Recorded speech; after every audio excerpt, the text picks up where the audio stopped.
What is it that the best business minds do to make the most amount of money? Hi, I'm Jaryd Krause. I'm the host of the Buying Online Businesses podcast, and today I'm speaking with Liam Donnelly. He started his first online business 11 years ago. Since then, he's had many failures, like competing toe-to-toe with Alex Hormozi, coaching gyms from 2018 to 2020, but he also has a few successes. His go-to humble brag is that he achieved the 4-minute mile of doing 100K in cash profit in a single day. And his new company, Archway Media, is a social media content company where Liam strongly believes that social media content marketing is more in demand as business owners realize that the modern day landscape of branding and building a business for client attraction has changed completely. So he strongly believes that his company is one of the best in the world at business social media content, and his own content and growth of Archway will be an ever evolving case study.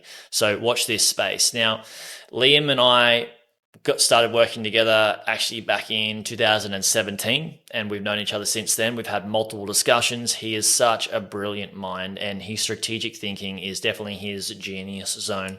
And he and I caught up. We caught up in Bali, and he's started a new business. I'm a part of the new business, jumping in as a member. And in this podcast episode, Liam and I just wanted to chat with him about business. Like, I want to chat about the failures that he's made, the successes he's made, what he's learned, how his brain actually works, how he's built massive businesses, tens of millions of dollars worth of businesses, how he's failed in business and what mistakes he's learned.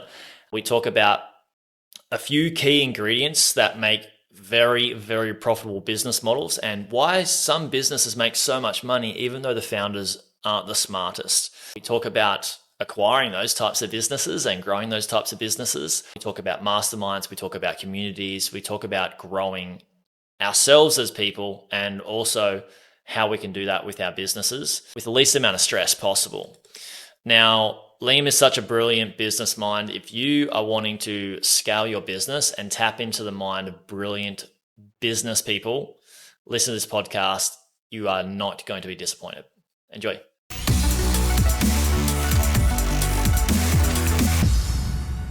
Liam, welcome to the pod. Thanks for having me. I'm a long-time listener, first-time caller. Yeah, that's right. Mate, long time. Talk about long time. I guess I should just give a bit of a background for people listening.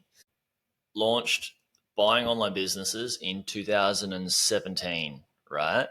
And it was after I got home from like a year and a half surfing around Central and South America. And I got home and I spoke to my cousin Jaryd. I was like, I want to get a mentor to help me, launch this thing and grow it. And I got Ryan on board, Ryan Madges, helped me grow it, and we crushed it. We did really, really good. And his sales guy, him and I just sort of connected, and he sold me into Ryan's 20 grand program. Within a couple of months, I started posting results, 40, 50 grand a month and stuff. And the sales guy, Kai, he called me up and was like, dude, I want to come and work for you. And I was like, I can't hire you, dude. I've only got enough leads for myself. He's like, get more leads, hire a marketing manager, hire a marketing mentor. I was like, who do I hire? And then I spoke to Jaryd again, my cousin Jaryd, and then spoke to you and started working with you straight away. And that was mid-2017, right? So 7 years ago. Yeah, he helped with Bob. And from then, things have evolved and changed. What got you I know your background in terms of your online coaching, personal training business, I guess. Would you call it personal training? Yeah. Yeah, onlinefatlosscoaching.com, very original URL. Yeah. But we had to describe what it is because no one knew what it was. People didn't understand it. Online coaching, what do you mean? How is that possible? It was just because there were no membership sites or anything. We were delivering all the programs via email, and it was, very basic business. So when did you start that online? And so just for context, you started this with your brother, right? Jaryd, who is also in Bali. Him and I chat a lot, and we're going to be surfing a lot more regularly now. And you ran that with your brother, and then sort of as time went on, you sort of handed that over to my cousin. My cousin started working, who's also named Jordan, started working for you guys. Where did confusing. Yeah, it's pretty confusing. Every time I explain this, it's so confusing. Why did you start it and when? Super simple. I was a physio, and I graduated physiotherapy and landed my dream job basically straight out of uni. down near Bells Beach, which if you're a surfer, like it's a really famous surf beach. And I literally worked across the road from my house, which was like 500 meters from the beach. Like I'd kind of nailed it straight away when it's meant to take you like 30, 40 years to like get to where you want to be with your career. And I thought that would be awesome. But then it turned out that I was like really dissatisfied. And the reason is that I hated the fact that I was restricted by a calendar, and surfing is such an interesting sport, right? Because you don't actually get to choose when to surf. Like you're really forced by Mother Nature to surf when the tide and the wind and the swell direction and everything lines up. And so just because you have a day off or just because you have a morning off doesn't mean you can be like, oh, I'm going to go surfing on my morning off, because that morning off, there might actually be no waves at all. It actually might just be absolutely terrible. And so this would happen to me consistently, and I would be at work when the waves are absolutely pumping and there's like professional surfers have flown in town to like surf these waves, and I'm just stuck here 500 meters from the pumping waves, stuck in a building. I think the straw that broke the camel's back was I had a mate of mine who ran an online business, and he was one of the only people I knew that did it. And he rang me up and said, we've got this epic surf trip booked. Would love you to come. And I couldn't come because I couldn't get the leave with work. And I had all this money in the bank from saving up and working hard. And I just had this moment, I'm like, what is the point of working? I'm working so hard to save all this money and I can't do the things that I love to do. And so that's when I just thought I have to figure this out. And I think I Googled something like how to make money on the internet or something into Google. And that's what started it all. But yeah, I think I'd like to say like, yeah, I created my dream business and blah, blah, and it's just so not true. Like I think the first year it was so scary quitting my job. And then I probably quit my job too early, but I was so impatient. I couldn't stay. Like all I was thinking of was online business all day, every day whilst I was at work. And then I tried to start a business, and I think I started in affiliate marketing because I think that's probably the first thing that popped up in Google. And then I was like, I can do an online physio thing. And I had tried so much stuff. And in classic like entrepreneur fashion, I didn't stick with any of it long enough, and I just jumped from thing to thing. And I ended up, basically running out of savings and having to move back in with my mum and dad, which was like really embarrassing and humbling experience, especially because I'd started telling everyone that I was going to build this online business and I was so excited. yeah. And then I had to do like the really crappy, and I don't know if every entrepreneur goes through this, but I know it's pretty common, but catching up with old mates from school and that sort of stuff, and they went down a different path, maybe like the corporate path, and they were earning like insane money in banking and stuff. And they were looking at me like, oh, Liam, like you're living the life, you're working online, like how's it all going? And inside I was in so much pain because I couldn't make it work. And like I was getting a bit of sales here and there, but then money was coming out as fast as it was coming in, and I was just like flailing or drowning. And I had to lie. And I didn't have to lie, but I just always defaulted to lying. I was always just like, oh yeah, it's going really good and like really busy, and just, I was embarrassed about it. Isn't it so crazy that most 90% or more business owners are in that position? And well, I know it now because I've coached a lot of them, but I didn't know it at the time because you just look on social media and it looks like everyone's killing it. Well, I was just about to say that, right? It's like it's very easy to portray that your life is just perfect all the time. And even my friends would be like, oh, like you and I, we do have a dream life for most people, let's be honest. But they wouldn't know the difference between you now and you then, your life, your business life then. Same with me when I was like in 2017, started working with you, working my head, like working my ass off, running around like a headless chook. Compared to now, it looks like I'm still the same level of success, right, on the outside. But life, like as you start to evolve in business, I guess, if you work on yourself, then it's very different. Isn't that scary to think that most people are lying, and they're lying to themselves as well, which is the worst? Yeah. And I think you and I probably did the same thing, which was like, we have to get out of our comfort zone here and change something, because my dad always says the definition of insanity is doing the same thing over and over again and expecting a different result. I'm sure he didn't make up that quote, but he just loves saying it. But yeah, during that time, my brother and I were fed up with it. And the latest thing that we're trying was an online personal training business, because Geordie was a exercise physiologist and I was a physiotherapist. So I was like, okay, this makes sense. We have some expertise in this realm. We could do online programs. And he found one guy in Australia who's the first guy we heard of doing online personal training. And we jumped on a call with him and he offered to help us. And he did actually help us initially. And we actually started getting a little bit of results. And then he got another call with him and he was basically like, if you want coaching from me, it's $35,000. Was that Lynn Trim? TJ. TJ. Yeah. And we didn't have 35, but we need to put down a 10% deposit. And actually, Geordie was my brother. Like, we were both so young, but Geordie was 4 years younger than me, and he still had a piggy bank from like when he was like 16. And so we actually went to the physical bank, took his little piggy bank, cracked it open to get like the last couple of $1,000s for the deposit for this $35,000 What? coaching program. That was For so just the scary. deposit. Yeah. That's ballsy move, hey? That's a very ballsy move. But I think we just realized, and maybe you were the same at that point when you were starting Bob, because you were just like, I need to do something different and I need to get around better people. And you just, what's your other choice? Like, just keep doing what you're doing and just kind of try and figure out yourself. Like, it ended up being the best decision I'd ever made. And it's not because, and you probably, looking back, probably think the same thing about working with me. It's like, when you pay $35,000 for something, you're like, got this imagination, like it's going to be the most greatest thing ever. Everything's going to be perfect. And it never is. But it still is a great decision, because out of the 10 things that you thought were going to happen, 9 of them didn't happen, but one of them did. And that one thing was still definitely worth the 35 grand. And like, that's how I look back at that coaching with PJ. Like, it was definitely not what I expected. And I wish I went into it wanting a lot more. But then I look back on it and I go, that set me up for the rest of my career and the rest of my future. Also, I think it's the same thing for me. Is the first time I spent 15 grand on coaching, I got results. Before that, I was doing all these free seminars, like going to these free seminars where they'd pitch stuff from stage, right? Until I found someone who's like, all right, I'm going to spend them 15 grand. And then changed it. Like, it got me into a different stratosphere. It got me into a different level. And then I just started getting coaching because it got me results. I just started, then I was like, I worked with Ryan and then I worked with you, and I just kept paying. And at the start, like, to drop 20 grand and then to drop 30 grand, I dropped 50 grand in just like 2 months, 3 months, like 20 grand wild to think about. Yeah. It was back then, right? Like, it's not like 50 grand came easy. Yeah. It was like 20 grand for Ryan, 30 grand for you. And it was just, that was a 12-month thing. But the beauty about that is that when it is a fair chunk of change for you, you're going to get it holds you accountable like nothing else, like more than your coach at the time, right? Yeah. So I wanted to ask you, let's run through like some of the businesses you've done. So you've done the online coaching one, right? Do you want the ones that I lost all my money or the ones that actually made some money? Both. What's the 2 biggest failures, I guess, and what did you learn from them? And then what are the 2 biggest wins and what did you learn from them?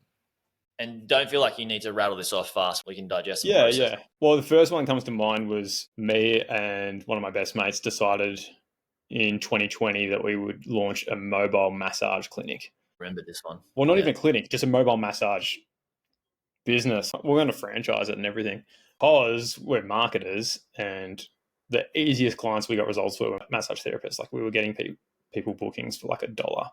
So like $1 from Facebook ads, and then they would come in for a $60 massage. So it was like 60 to 1 return on investment. Ridiculous. And we were just sick of, and our clients were always complaining like that it wasn't good enough and stuff. And we were like, we'd come from different industries where like the ROI on ads is so hard to come by, and this was so easy.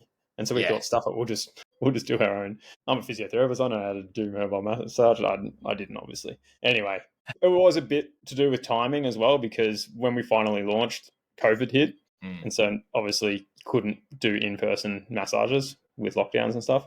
But we also didn't realize this, but we invested over 100 grand into it. And one day we woke up and my phone just started ringing off the hook. We had therapists all around Queensland, just in their cars, driving around to people. Like, it was going really good. It was in the first like 2 and a bit months of launching. How many therapists did you have?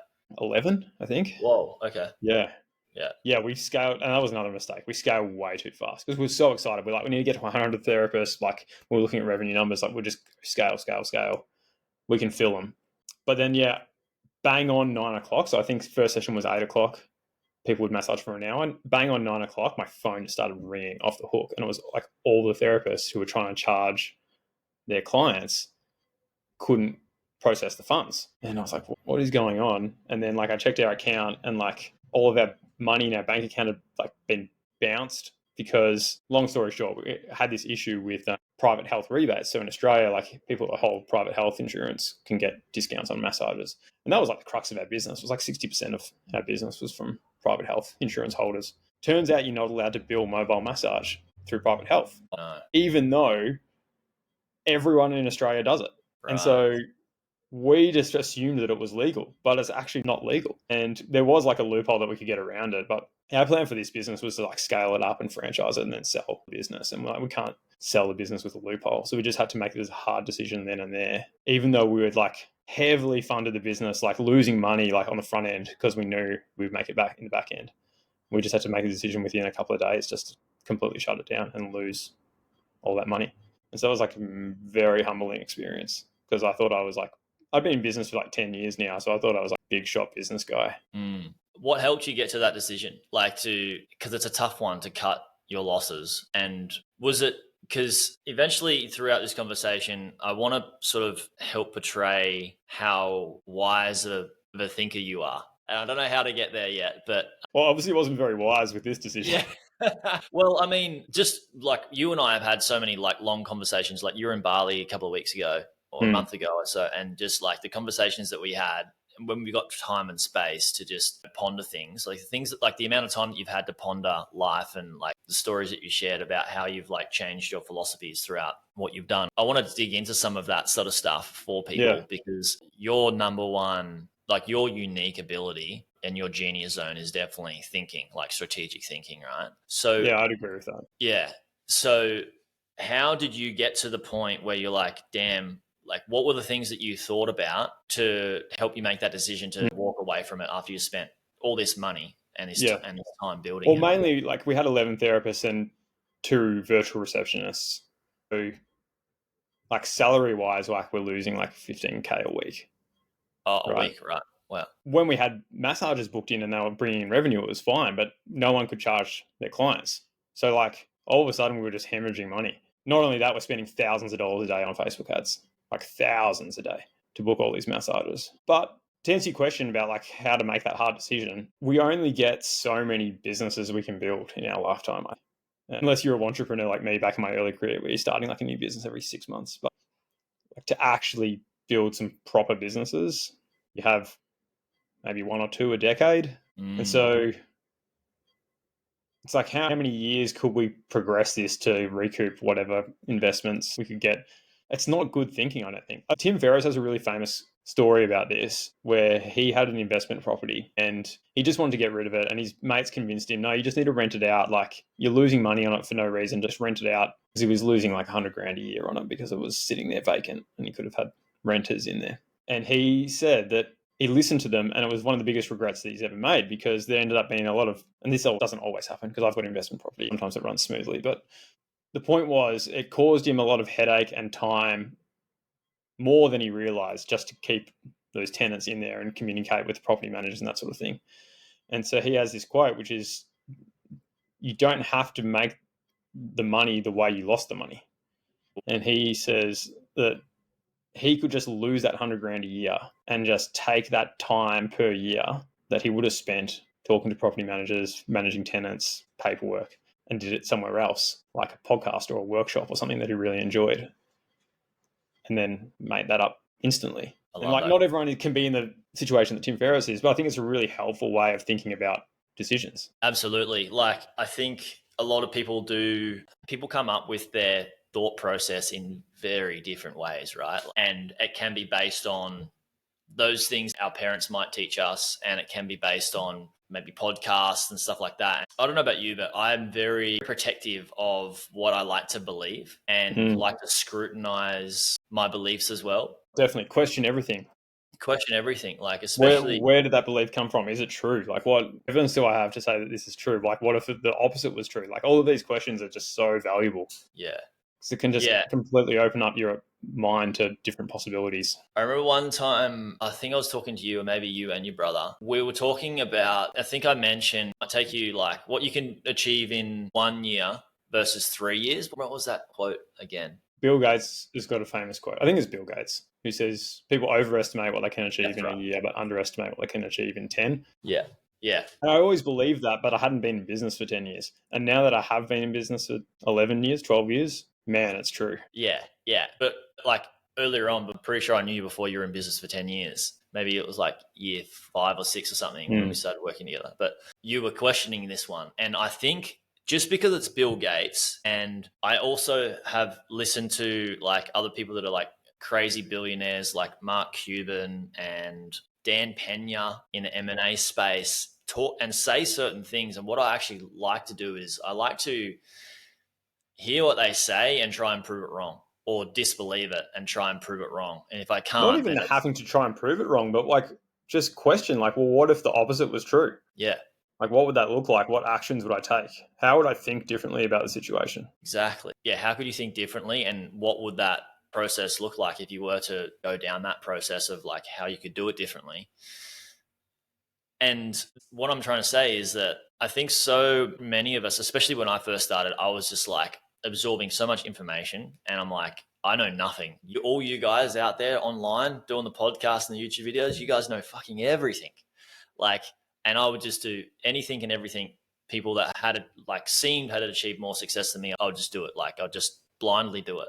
Mm. But then it actually created sort of thought processes and how I thought about things that may actually take me further away from my goal, right? Have you noticed that with coaching is like the way people think is conditioned, and it's got them so far, but it prevents them from getting to the next level? I think most entrepreneurs have like the initial roadblocks that stop them to getting to where they want to be. It's always kind of the same two things. And one of them is way more common, which is I just don't know what to do. It's just like paralysis by analysis. And like I'm consuming everything and I'm doing nothing. And that was me for like the first couple of years. And there's an element of that with every new business I go into. Like I'm starting a new business now and it's still elements of it.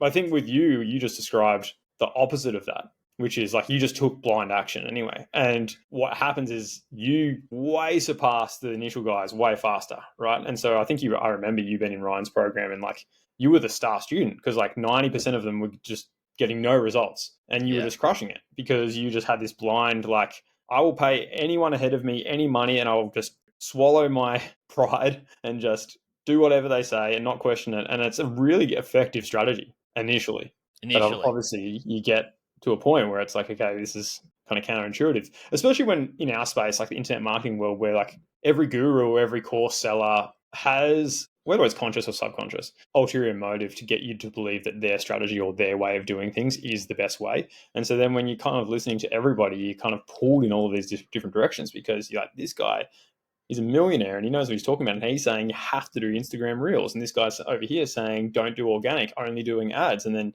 kind of like pulls you everywhere when eventually you realize that it all works. You know, it actually doesn't matter what you do. But yeah, you have to find kind of your way of going about it that works for you. Yeah, absolutely. What I like to teach is inside out philosophy of like what works for your business, what's working really well for your business, and do more of that and less of what's not working until it gets to a certain point where scalability with that one area doesn't make sense. And then the next route is a complete test. Say, for example, it's like podcasting and you put a bunch of money into podcasting and promoting it and stuff like that. And you get to a certain level where it's not really, the more money you put in, it doesn't equal more dollars because you've like maxed out on that. And then you go, okay, I need to test something else. Like, what is that? It's a completely new test. And I'll circle back to what you said, like that just like blind faith of just do what your mentor says. It works until it doesn't. And then you have to do something different. Yeah. What have you found is the typical point of like just that high achiever, high action? It works until it doesn't. Like have you seen a common theme when you're coaching where? Yeah, it's been less from my coaching and more from the businesses that I've built myself, is that I've realized the bottleneck is almost always the business model. Whoa. I wish someone had have told me this 10 years ago, but I think you're so excited to get into online entrepreneurship and online business that you just think, well, any kind of online business is a better business model than a plumber like you were or a physio like me, right? And so you don't really think about it. I didn't think about it. And then as you progress, you don't even know what a business model is. I didn't know what a business model was. I was just like, business. Well, let's define terms. Like, what's a business model? A business model is really like the way the business attracts, converts, and then delivers customers. And so there's like 3 or 4 main levers that a business can pull. Like it's traffic, conversion, price, and retention, right? Mm-hmm. And so the first 2 are to do with CAC. The other 2 are to do with LTV, and that's the CAC to LTV ratio, which is kind of like the golden ratio in business. And so understanding that every business exists in some point with those 4 levers, and some are built much smarter than others. Like, for example, gyms and personal training and like fitness, it's really common to have like a churn of 20+% per month for memberships. But what I didn't realize is that that means at the end of every year, like if you've got 1,000 people in your gym, members, you're going to be replacing nearly 900 of them every year and have to find 900 new customers every year. And so all of a sudden, like you realize, okay, this business has its perks because marketing for gyms and conversion is a little bit more simple because it's like, okay, well, people want to look better and so lose weight and get a bigger booty or whatever the trend is. But the hard part about the business model is this idea of churn and LTV, and then balancing that cost to acquire a client and the LTV. And then you've got other businesses, like I've worked with financial advisors, and they will take a percentage of someone's superannuation here in Australia, which is like their retirement fund, and then manage that for them and manage it for like 40 years. And so the churn rate in that industry is like really low. Like same with like accounting, right? Like not always with accounting, because like if you have a bad accountant, you'll try and find another one. But if you find a good one, you probably stay with them for decades, right? And so the LTV, the lifetime value that you'll pay your accountant is actually quite large, and their churn is actually quite small. And so every business has advantages and disadvantages. And what I've learned is that everyone should actually take way more time, like an absurd amount more time, thinking about this stuff before getting into business. Because I think we just choose a business, like what I chose with the massage business or personal training. I'll just choose this business. This is a good business. I'll just get into it. It'll work. Whereas now I know, well, actually, because we only can start so many businesses in our lifetime, and because any business that is going to be big and very profitable is going to take time, like a matter of years, if not decades. So realistically, we only have like 3 or 4 shots at this, like realistically, until we die. Surely we want to be really, really sure that the business model is set up for the best success possible. Because I've seen like people way dumber than me, and like I don't consider myself like that smart a guy, but way dumber than me, making way more money than me because they've entered a niche or an industry or business model that's just way easier and makes way more logical sense. And the cost to acquire a customer is super low and the LTV is super high, so that the customers never leave. They don't have to work that hard to keep them happy. And like this stuff is just everything. Really, it really is. When you think about acquiring an online business as well, I think about the same as like you only get so many businesses in your lifetime. Say it's like 3 over 3 decades. You're going to keep each business for a decade. Maybe it's 6 over 3 decades and you keep them for 5 years each. When you acquire them, that means you want to be very particular with how you acquire them, what types you want to acquire them, and then acquiring them based on business model alone, which is why I like to teach people like different stages of your life cycle of understanding business and how much work you want to do in a business. Choose a certain business model that's going to allow you to have that based on certain risk as well, right? And we didn't make this up. Like this is why SaaS companies sell for absurd multiples. Yeah. Right. And social media companies as well, like Instagram and WhatsApp and stuff, selling for billions of dollars. It's because the most successful business operators, like private equity firms and huge hedge funds, understand this concept. And so they understand that LTV and the stickiness of the customers and the users of these apps are everything. And so they can acquire these companies that aren't even making money, like Uber, for billions of dollars. Yeah. Because they know that the model works, and the model is everything. And so you don't just have and that makes sense why these $1 billion companies become $1 billion companies, is because they find a model, plus they add in somebody that's not making dumb decisions. They're adding in somebody that's insanely smart, or has been the CEO of a startup that's gone from 10 mil to 150 or 300 mil or 1.5 billion or whatever it is. I wanted to ask you around, how did you get from like massage? Because so many things we haven't talked about that you have done. Like, let's just rattle them off quickly. So you've done the physio, you were a physio, and then you've done the online fat loss coaching business. And then you went and worked for TJ, right? And then so there's a bit of an in-between time there. And that's where, when I was doing the online fat loss coaching with my brother, I just had so many people start to message me. Well, message both of us. But Geordie was kind of like the face and the fitness guy behind it. And I was like pushing all the marketing buttons behind the scenes. And they were asking me, like, how are you doing this? Like, you're running ads and you've got landing pages and autoresponders. And so that's when I just started consulting for other people. I didn't know it was called consulting at the time, but I was just helping them out. And that started to go really well. And I actually realized that I really liked it. And I think because you mentioned before that my strength is strategic thinking and problem solving. So I was actually able to be really helpful with people about making like minimalistic decisions, because people would come to me and they have a whole business and there's just shit everywhere. And like my business is like this as well. But I'm really good at just being really focused and saying, okay, well, 80-20 rule, which is I'm obsessed with. Like what 20% of actions that we can fix 80% of this business, knowing that we'll never fix the last 20%. Yeah, absolutely. I want to come back and keep the linear fashion of the business as you've been going through. But my clients have been coined of the coaching work that I do with them. They coin it business therapy, because they come to a call with just all of these ideas and just shit everywhere in the business. And I just go, all right, cool. I always reset it back to what are the 1 to 2 or 3 things that you need to do. And then they finish the call and they're like, oh, that makes so much more sense. It's easy. Now they only focus on a couple of things and get results versus, because that's what it is, right? Is there's so much fucking noise around, like, listen to this podcast and this business made X amount of money doing this strategy. Oh, I got to build this into my business, and then listen to a reel that's for like 30 seconds. Oh, this person did this. I got to start doing Instagram reels and stuff. You're like, you're selling like plumbing equipment. Don't be doing Instagram reels for your fucking business. Like, what do you mean? It's crazy. Yeah. So you started consulting, helping people and build out then their coaching business, basically. TJ messaged me out of nowhere. So TJ was our first mentor. And so this was years later. This was like 5 or 6 years after we'd finished our mentorship with him. And he was going really well. He had, I think, 20 something gyms around Australia, and also had a entrepreneurship membership community. And I think he had like hundreds of entrepreneurs in this community. Then they do all these big events every year or multiple times a year and meet up. And he was running the show there. And they also had that really high-end mastermind, which was similar to the $35,000 one that I initially bought. And he messaged me, basically said, I'm trying to find like another me. And my wife, Liv, and I think that you're the best person for this, because I've just got too much going on. And so come in and help with the business coaching and consulting. And so, yeah, I came into that, and they were really focused on gyms as well, because he had so much success running his gyms, right? Starting from nothing and opening all these gyms. And this is like my name drop story, claim to fame. But Alex Hormozi, who most people should know because he's one of the best business creators on the internet at the moment, he has a book called $100 million Offers, because he's made $100 million. And the front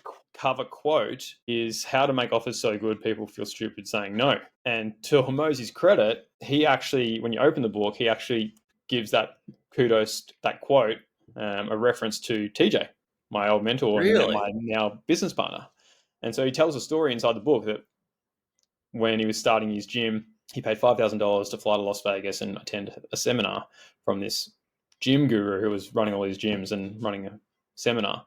And it was TJ that was running the seminar. And little did I know, this was like only just before I joined this business with TJ. Right. And so TJ told Hormozi that quote at that seminar. And Hormozi then like took that to heart and obviously used that as the front cover of his book.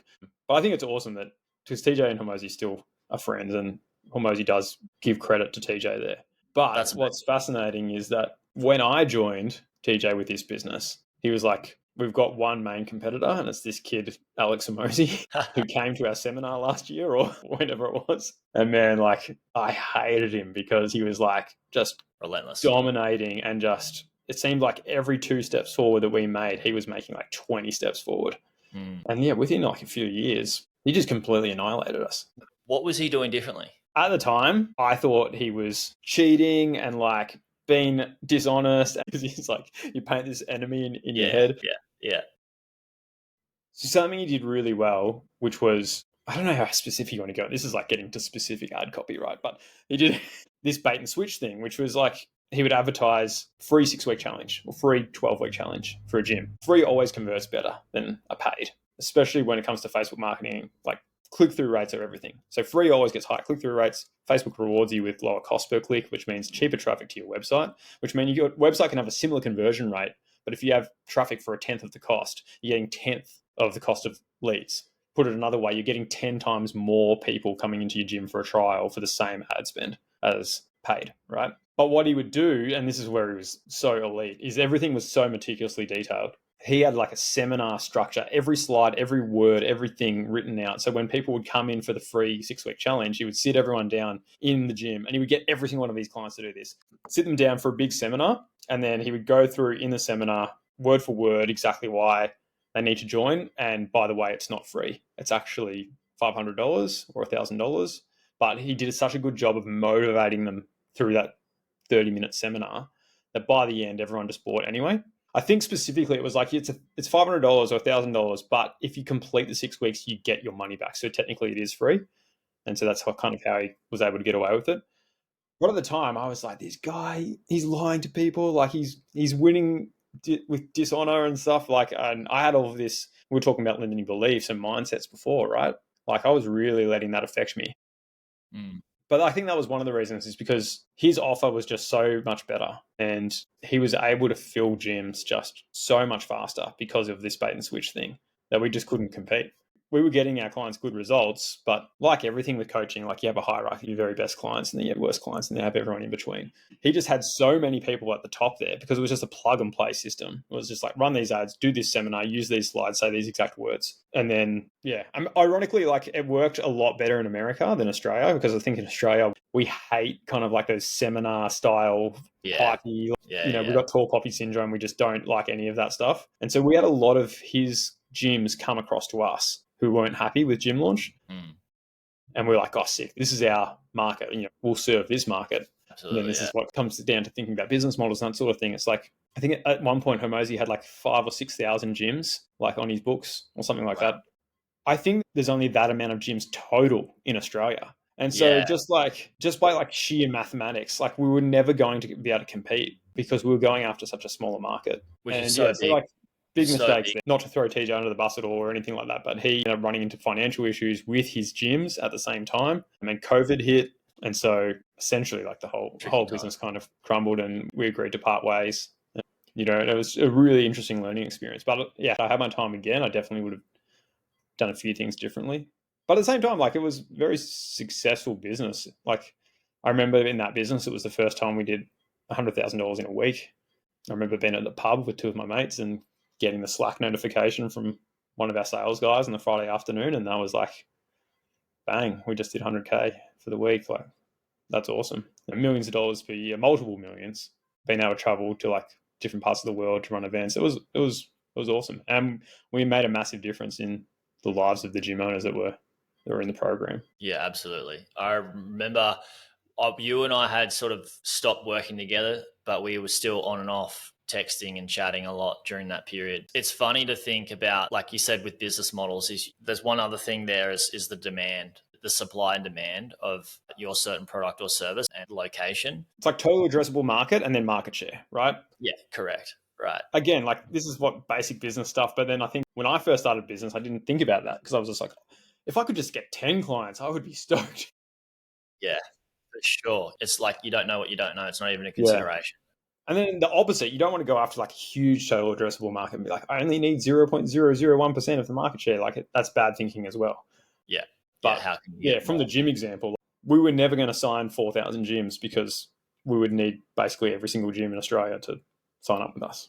And that was just not going to happen. It's like with Bob, when you and I were working together, we were only running ads to Australians and only running ads to tradies in Australia. That's right. Because that was your story and how you resonated. My story. Yeah. And so I hate to think we did $500,000 in our first year in business, right? When we got you on board. And I would hate to... and how much ad spend was that from memory? I think it was like 10 grand a month or something, or was it less? It was probably close to that. Yeah. And then, for everybody listening, it wasn't like $500,000 profit. It's like the ads and then the booking sales guys team. And the sales guys. I was doing fulfillment. So after like 9 months, my books were full. Like I couldn't work any more hours. And so that's the model situation that we're talking about. It's the model about, situation. Right? You ran into that bottleneck. And I got really, I don't think you knew, but I got glandular fever during that time because I was just working too much. I don't even know. I just worked through it. But I would hate to think, imagine if I offered one-to-one coaching. Like I don't offer one-to-one coaching anymore. But imagine if I offered one-to-one coaching to an American market for that, like it would have been, my books would have been full in like a month and I would have ran into that problem a lot faster. Yeah, but just because different demographic, different demand, the demand, like the thing in my business is like Americans, most people listening to this are Americans, so I got to be careful what I say. But why I love Americans is because the attitude is just they're going to make it work. They're going to go away and get it done. Much like I was when I was younger in my process, and same with you.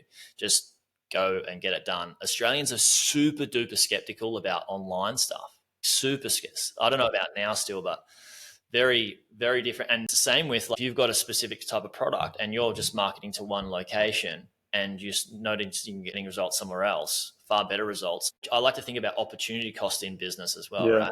Like, yeah, definitely. Because there's only a certain amount of things you can do. Exactly. But then on that, what's really fascinating is there's part of me that's also full circle on it in the sense that if you're running, like, for example, I'm launching this new business.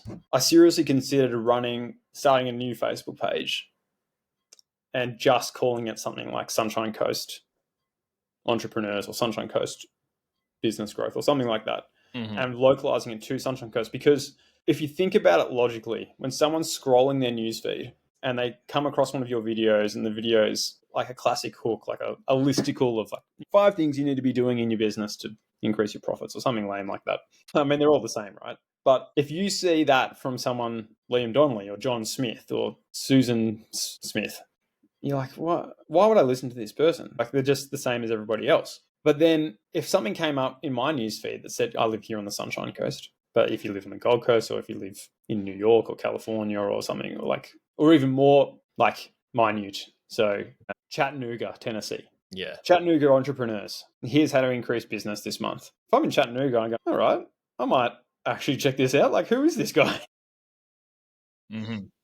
Definitely. I'm actually always looking to network with local entrepreneurs as well. And so, yeah, the point of the story is that, again, just because there's higher total addressable market elsewhere isn't always the right idea.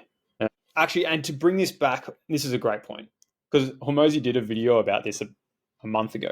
And this is another reason why he crushed us, is that we were accepting a range of different gyms and gym models and online personal trainers into our coaching program. And what that did was add operational complexity. Complexities, yeah. Because not every single ad worked the same for same gyms. Like some gyms were focused like more on Pilates and some gyms were focused more on bodybuilding and not on fat loss. And so like the fat loss ads weren't working for the bodybuilding gyms and then they were paying us the same amount. And so we had to come up with new ads, which coming up with new ads is really difficult. A big testing phase, you have to waste a fair bit of money to get it started sometimes, and not always, but. And so what he did really well at Gym Launch was he was really specific with the clientele. He was like, you have to be this gym, you have to be selling this service, you have to be in fat loss, you have to have the majority of your clientele female, you have to have and basically if you didn't fit those parameters, he wouldn't let you in. And that means his copy is so perfect. It was for them literally plug and play.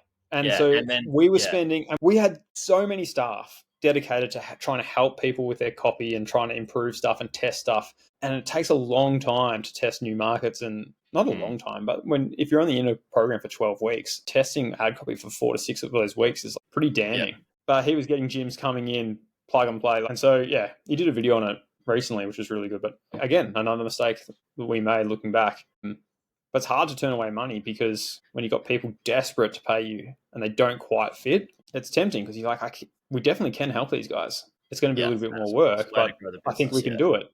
But then when you have 100 people and they all have a little bit more work, yeah, you've only got 40 hours in a week. All of a sudden, that extra hour times 100 is an extra 100 hours a week. The way I like to think about the compounding effect is in negative compounding and the positive compounding. So for Alex is it works for this vertical and this specific type of gym. So his ads get them in the door and they can use the exact same ads. And then he only has to have one seminar, same, only has to have one person testing as soon as one ad stops working, they're already testing a bunch of ads on the back end for themselves. They can just push to all the clients when a better one works. And so it compounds. So it only gets cheaper and cheaper and cheaper for him to acquire more customers. And it only gets more and more expensive for you guys to acquire more customers with different verticals and different niches, because then you've got more operational expenses and a lag time for that. And also the more time you spend on marketing and promotion, generally the more sales you make and generally the more money that you make. And so the more operational complexity that you have, generally the less time you spend on marketing and sales. and therefore you start to make less money. And it kind of starts this flywheel of, okay, well, now we're making less money. We've still got all of these staff and expenses, and we've got this big office. Okay, we need to get some sales in the door. All right, let's agree to like these 3 more sales that we probably shouldn't have. And then that creates the negative spiral, starts speeding up even more because we've taken on 3 clients that are way more complex than we should have taken on. We're spending even more time with these new 3 clients because we're like, shit, we've just taken them on. We don't want them to cancel. We really want them to make sure that we over deliver and they keep paying. So we're going to spend even more time with them. So we spend even less time managing the sales team, managing the ads, managing the leads, like testing new ads. So our volume of leads and our conversion of sales goes down even more. So then it puts even more pressure on cash flow. Like, it's just this vicious cycle. And it happens so often. But I never had the hindsight to like look back on that and go, wow, there's a lot to be said for just keeping things simple. Absolutely. Just minimalistic thinking, not thinking about ideologies in your business for sure. So we won't have time to continue like linearly through all the businesses that you've been a part of. It's probably better to talk about the failures than the successes anyway, because you learn more. Which we've covered so many. I will say, okay, best business models by far is like putting all that sort of stuff together. So using leverage with regards to marketing and advertising. So content, like which you figured out with the podcast, but I'm a big fan of podcasts. Anything where you can record once and it can be distributed multiple times. And that's why I think I'm even more bullish than ever on YouTube, even though it feels like we're so late to YouTube. YouTube is so done. But it's still one of the only social media platforms where it can evergreen distribute your long form content. And so you can put an hour long effort into creating a YouTube video, or even like 10 hours to create a 10-minute YouTube video or something like that. But then that one YouTube video can then bring you traffic and clients for years to come, whereas no other social media platform does that. Well, you just look at Mr. Beast, and that's why he can spend that much money and that much time creating a specific video. Did you read his leaked memo recently? I haven't. Definitely worth reading. So there's a leaked memo that came out, like it's an internal memo. I think it's called like, congratulations, you work here. Here's how to think like Mr. Beast or something like it. And it's just like a PDF that he's just written for like all his staff. Cool. But it gives you a really good insight into like a lot of the common themes that we've talked about here. Where he's constantly thinking about operational complexity. He's constantly thinking about flywheels and compounding effects. And we can just look at him and go, oh, yeah, he's just a YouTuber that blows stuff up. He's actually a genius. There's a reason why he's almost a billionaire, or if not a billionaire already. He's got to be close. Yeah. Also, I just want to like note for people, like, there's working, like what we're talking about now is how to grow your business. And you don't grow your business by working in the business. You grow it by working on the business. And the best way to grow your business and or life is not just working on it, but thinking about how to work on it as well. One of your mates, and also was a business partner of mine for a little bit, Charlie Valor, who I'm sure a bunch of people on the pod have heard him be on the pod before, talk about the book, The Road Less Stupid, by Keith Cunningham. Yeah. Yep. And thinking time, so critical. After our discussions, I know that you've spent so much time, and you do spend so much time thinking. That's where you get the best ROI, right? Is you thinking and doing strategic thinking. Now, I want to talk about this business that you're launching. You mentioned it to me when you're in Bali, and you're like, do you want to be a part of it? And I was like, fuck yeah, of course. Easiest sales pitch ever. Why start this business? And how long ago did you decide that you wanted to start something like that? It's been a combination of a lot of things, but I think from the shift from coaching to community, because I've run a lot of coaching businesses in a lot of different niches, and a commonality in a lot of them comes up, which is this operational complexity and the fact that coaching is scalable sometimes, but then other times it's more difficult to scale. And then, realizing the power of community and the fact that if we go back to my first $35,000 mentorship, it wasn't just the mentorship that was worth it, but it was actually being part of a group of people that also paid $35,000 to be in that room. Yeah. There's a unique type of person that is willing to drop that. I mean, look at me and my brother smashing our piggy bank from our birthday money to get in there. And so the discussions that you have and just the way that you're forced to level up. One of my favorite anecdotes of MJ, Michael Jordan, is the Breakfast Club, how every NBA team would start training at 9 a.m. every morning, or approximately. I don't know how much of this story I'm going to get accurate, but it's a good story. But yeah, exactly. But he started this thing called the Breakfast Club. And at the start, it was just him. He was the only member of the Breakfast Club. And he would get to the gym, to the basketball court at 5 a.m. and train for 4 hours before the rest of the team got there. And then slowly but surely he would get people being like, you're in the breakfast club now. You don't get a choice. Like, you have to be there at 5 a.m.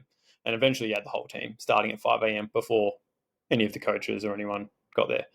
But it's just something powerful about a collective group all contributing to each other and trying to get each other to be better. And they created a dynasty. And part of that is because they had one of the best basketballers of all time. But part of it is also because of that camaraderie and that community that they have. And I've seen parallels across so many different industries and niches with this. So the new business is based around that and the other cheat code that we just talked about, which is content. Because leverage in business is everything, because leverage does reduce operational complexity, does allow you to scale, and there's no better way to do that than content. I'm a big fan of paid ads. Like, I've been a paid ads guy my whole life, and I think there's definitely an important element to that. But I think gone are the days where you would just like run ads, make sales calls and get them in, especially for something like a community, because I think people want to join a community because of other reasons, not because a salesperson sold them in. Yeah. There's no rush there shouldn't be a rush to join a community, and you shouldn't rush anywhere to stay somewhere for a long period of time. Well, sometimes there is a rush. Like, for me personally, I sometimes rush because I'm just like, I'm not where I want to be. I need to be around people that are ahead of me and are working on the same thing towards me. And I'm rushing to get into that community. And every time I've done that, it's worked really well for me personally. Yeah. So you're building a community. For somebody that wants to be a part of the community, explain why they would want to be a part of the community. I'm just going to pitch everyone on your podcast pitch the Tell me this, man. Yeah. So, like, why should somebody know about this as a business owner? In classic scarcity fashion, you actually can't join it yet. So even if you wanted to be a part of it, you can't. Yeah. How many? I think there's like 4 of us in there, right? Yeah. So I want to create a founding 300. So 300 members, 300 founders. Mm-hmm. And then once we have those 300, we'll close the doors off. But what I'm doing to compensate for that is I am doing coaching before opening up the community, but the coaching is going to be free. And that's going to be like my point of differentiation. So if you're listening to this and you want to stand out online, to actually get heard, get more attention, get more leads, make it easier to make sales because you're utilizing scalable tasks and leveraged opportunities like content and marketing, I'm happy to coach you one-on-one for free as part of launching this business. And the whole point of the coaching is that you see the way I think, my philosophies, and you want to be around it more. And then you want to pay to be part of a community ongoing of other people like-minded like you. And one of the other things about this model as well is like, and this is what I mean you were talking about, is we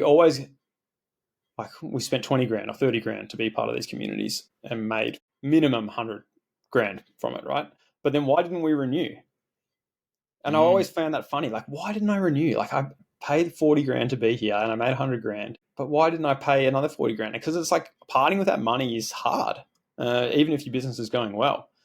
And so I thought, well, what if I could create the same effect? So if members could come in and make an extra 100 grand a year, but they only paid 5 grand for the same outcome. And this is where LTV comes into it. We talked about this before. Like, LTV 30 grand per year is 5 years or 6 years at 5 grand. But I'm pretty convinced that I can create a community for 10 years or 20 years. Yeah. And the retention, like we talked about the retention as well, right? So you can, and this is where the scalability of a community gets really, really good. Really interesting. It's and not just good for the business owner, like good for the community, because you only get better fresh blood in, and that you get re-inspired with different bursts of different people doing different things, and it just the community only builds upon itself and gets better and better and better, and the ROI just keeps coming. In social media companies like Facebook and Instagram and TikTok, they talk about the flywheel of a new user, and I really love this kind of thinking with the community versus the coaching business model, because every time in a coaching business, every time you accept a new coaching client, it detracts from the value of the other members, because you now have X amount of less hours to spend because you've got an extra person in to coach. Whereas a community where an extra person comes in, it's actually a value add to the community, because there's another brain. There's another unique person with unique experiences and unique way of thinking. And as long as you vet the members well, so you do have a group of people all like-minded and willing to challenge each other and willing to progress their thinking, every time you add new people, the community just gets better, and the value of being in that community just gets stronger. And so it's actually the complete opposite. And you talked about this, Jaryd, like the compounding interest, either positively or negatively. That's where I was like, this is what I want to be doing. because the compounding interest in a positive way of community is just infinitely better. But it's much slower, and that's why people don't like doing it, because it's harder to sell people into a community where there's no coaching or accountability, because people want results fast. So I'm in a lucky situation where, like, our online triathlon coaching business with my brother and our dad is going really well, and we don't actually need this new business to take off straight away. And if that's another lesson I wish I could have told myself, like, there's something insanely magnetic about being able to market and sell when you don't need people to actually sign up. Absolutely. Like when you're doing it because you're basically doing it out of love, you don't. And passion Passion, and excitement. Like people know that it does the opposite of when you're going for a money grab. People can sense and feel that energy. But when you're just doing it because it's something that you want to do with or without others and you don't need money to do it, it's magnetic. It's a complete opposite. So yeah, so I'm pretty excited to be a part of it, watch it grow. Yeah, I'm in there, guys, in the community, and I value mastermind. Well, I shouldn't call it a mastermind, but there will be, I'm sure there's going to be some great discussions with great heads in there. That's all we will be focusing on. That's why I'm there, right? What kind of discussions can we have to get ourselves to the next level? And sometimes it's not just business, but next level in life and in happiness. And that's what business is a vehicle for anyway, isn't it? That's what I believe it is for. Absolutely. That's why I help people acquire businesses so they can spend more time doing what they love with the people they love. It's number one goal. Yeah. Yeah, Liam, thanks for coming on. Where can we send people to check this out, or if they want to like chat to you? Like you said, you're going to offer free coaching. What does that look like? I've started a brand new Instagram account. I've never actually been on Instagram. I've always been paid ads guy, as we talked about. But here we go. New Instagram account. I mean, I've got my other businesses. I've got social accounts. Trivallo Instagram's got 10,000 followers. I was able to build my Web3 Twitter to 14,000 followers and launch a business off that. But yeah, brand new Instagram account, Liam Donnelly X, at Liam Donnelly X, because Liam Donnelly's taken. Oh, damn. But yeah, just DM me the word Jaryd or DM me the word free to inquire about that free coaching. Yeah, cool. And I don't know, how many people do you have listening to this podcast on average? Thousands. Yeah. All right. I obviously can't take thousands of people. Yeah. I'm only doing this because I want to prove a point that, like, there's so much more power in community than coaching. And so I'm willing to offer this one-on-one coaching sessions. And like, you'll get multiple one-on-one hour-long coaching sessions with me as part of this launch. So if you want to be a part of it, like, this is an awesome situation. Absolutely. This will be going out to tens of thousands of people. We're almost at 10,000. So obviously, if I don't YouTube. get back to you straight away, it's because I've got a lot of DMs. Yeah. And you're not the only podcast I'm doing as well, Jaryd. So, but love the Bob community, and I think what you've built is like really special and full of like-minded people that I think I like being around. So perfect opportunity to collab. Awesome, Liam. Thanks so much. Everybody who's listening, thank you for listening. And yeah, check out Liam Donnelly X on the gram. On Instagram. Awesome, man. All right. Speak to you soon, Liam. All right, mate.